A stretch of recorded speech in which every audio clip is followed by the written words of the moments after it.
Actualización del gráfico de Siredar. La semana pasada no habíamos puesto un gráfico ya que el análisis seguía siendo el mismo que la semana anterior y la anterior. En el último gráfico que habíamos puesto nos habían puesto una calificación negativa, es decir, solamente una estrella, porque nosotros decíamos que la zona de 30,50, 30 era una resistencia importante en el largo plazo y podía dar lugar a una corrección de por lo menos el 20%. De hecho, eso fue lo que ocurrió. Es decir, ya era obvio que la zona de 30, después de haber generado una señal de compra en la zona de mayo de este año con objetivo 33 y todavía no se había cumplido para la fecha de un mes y medio después, no había logrado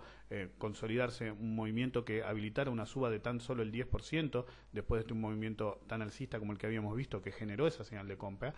Teníamos que, era cuestión de tiempo, dar lugar a una corrección extremadamente importante en el papel que generara un movimiento lo suficientemente importante para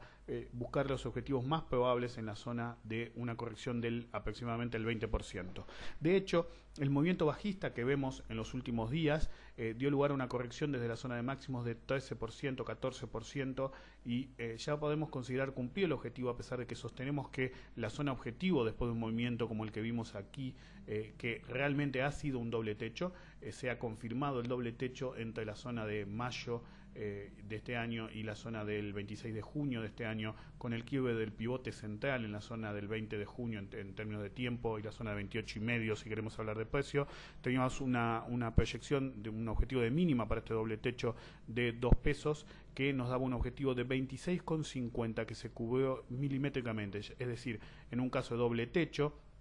Una vez que se quiebra el pivote central, tenemos que proyectar la distancia entre la zona de soporte y el pivote de resistencia y soporte, en este caso entre los dos picos de máximos y el pivote central. Esa zona nos daba un movimiento a la baja desde 2 pesos desde el punto de quiebre, que precisamente se fue a buscar con precisión en la zona de 26,50, que fue el mínimo del viernes.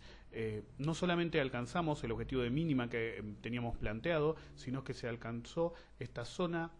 de línea de tendencia bajista, de poca pendiente, que en su momento habíamos mencionado, en esta zona temporal de mayo habíamos mencionado que era una resistencia dinámica importante y su quiebre iba a habilitar la búsqueda de la zona de 30 pesos y de hecho ahora se ha convertido en una zona de soporte dinámico. Si se mantiene esta zona de soporte dinámico efectiva, veríamos un rebote importante, de hecho ya lo estamos viendo en proceso desde el viernes que marcó el mínimo, se dio un rebote muy importante y los objetivos para ese rebote, el primario sería la zona de 28 con un cierre del gap del día miércoles a jueves y un objetivo secundario en la zona de 28,47. Las proyecciones de una corrección importante en el papel que habíamos hecho hace varias semanas se cumplieron. La zona no fue el 20% de corrección, sino el 14%, pero dado que se había generado un doble techo que nos habilitaba precisamente el objetivo 26,50, deberíamos dar por concluida el objetivo inicial de corrección que teníamos, es decir, el que se jugó a la corrección que nosotros mencionábamos. Esta corrección ha sido alcanzada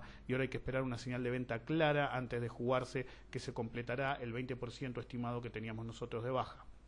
En términos semanales vemos que básicamente se dio lo que esperábamos, es decir, que la corrección del 20% que nosotros esperamos, está bien, fue el 14%, pero de todos modos nosotros habíamos anticipado que lo que fuera iba a ser extremadamente rápido. De hecho sucedió prácticamente en su completitud esta semana. Por eso debemos dar por concluido el target que nosotros teníamos para esta corrección, a pesar de que se sigue manteniendo que la zona más probable hubiera sido la zona 25, que implicaría un 20% de corrección desde el máximo absoluto de estos tiempos. Tenemos que tener en cuenta que, de todos modos, dado que el doble techo se